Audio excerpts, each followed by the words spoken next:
आज हम पढ़ेंगे ग्रामीण क्षेत्रों में स्थानीय सरकार। भारत आकार में बहुत विशाल और विविधता वाला देश है। यहाँ लगभग 6 लाख गांव हैं, 8,000 कस्बे हैं और 4,000 से अधिक नगर हैं।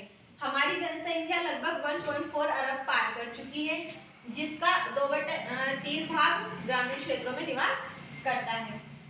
पंचायती राज व्यवस्था 3 स्तरों पर कार्य करती है, इसलिए इसे क्या बोलते हैं? त्रिस्तरीय प्रणाली बोलते हैं। बच्चों मैं बात करती हूँ कि त्रिस्तरीय जो पंचायती राज व्यवस्था है ये 2 अक्टूबर 1959 को राजस्थान के नागौर जिले के बगदरी गांव में लागू हुई थी, जो सभी जगह लागू हुई। फिर बात करते हैं बच्चों, ये संस्थाएं एक साथ मिलकर जिस क्षेत्र में काम करती है वह कृषि, आवास, सड़कों का रखरखाव, जल संसाधनों का प्रबंधन, शिक्षा, स्वास्थ्य और सामाजिक कल्याण से लेकर सांस्कृतिक व जीवन के सभी पक्षों से जुड़े दायित्वों का क्या करती है? निर्वाह करती है। और इन कार्यों को संपन्न करने के लिए क्या करती है? कर भी वसूलती है। फिर जैसा अपन बात करते हैं भूमि कर व जल कर। वही बच्चों अपन बात करते हैं त्रिस्तर की। तो ये त्रिस्तर का मैंने यहाँ पर बनाया, इसे हम समझते हैं। जैसे बच्चों ग्राम स्तर पर है ग्राम पंचायत, यहाँ का प्रमुख होता है सरपंच और इसकी सहायता के लिए होता है सचिव। फिर बात करते हैं बच्चों खंड स्तर की, जिसे हम ब्लॉक प्रमुख या खंड प्रमुख भी बोलते हैं और इसे बोलते हैं खंड पंचायत। और इनके सहायता के लिए होता है बीडीओ और ये होता है प्रशासनिक अधिकारी।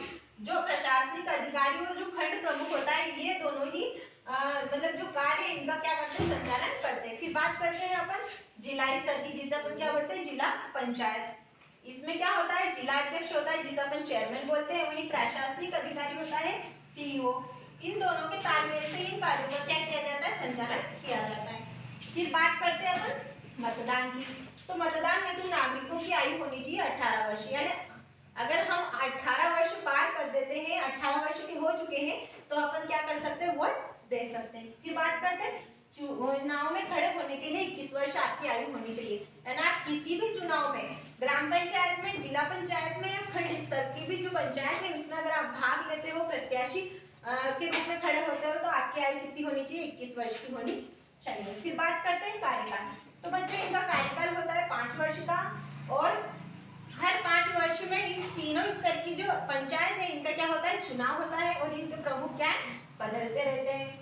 फिर बात करते हैं बच्चों चुनाव प्रणाली की। ये क्या होती है? प्रत्यक्ष होती है, यानी अपन क्या करते हैं? सीधे तौर पर इनको वोट डालकर क्या बनाते हैं? इन प्रत्याशी को जिताते हैं।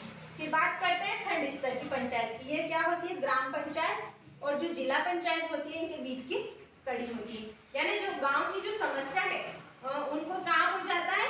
खंड स्तर पर अपना सरपंच पहुँचाता है और फिर जो खंड स्तर के अधिकारी होते हैं उनको जिला स्तर पर भेजते हैं और इस प्रकार से इन समस्याओं का क्या होता है? समाधान होता है। इसलिए जो खंड स्तर के जो अधिकारी होते हैं, जो खंड स्तर है, इसको क्या बोल सकते हैं अपन? ग्राम और जिला के बीच की कड़ी बोल सकते हैं। उम्मीद है बच्चों आपको ये समझ में आ गया होगा।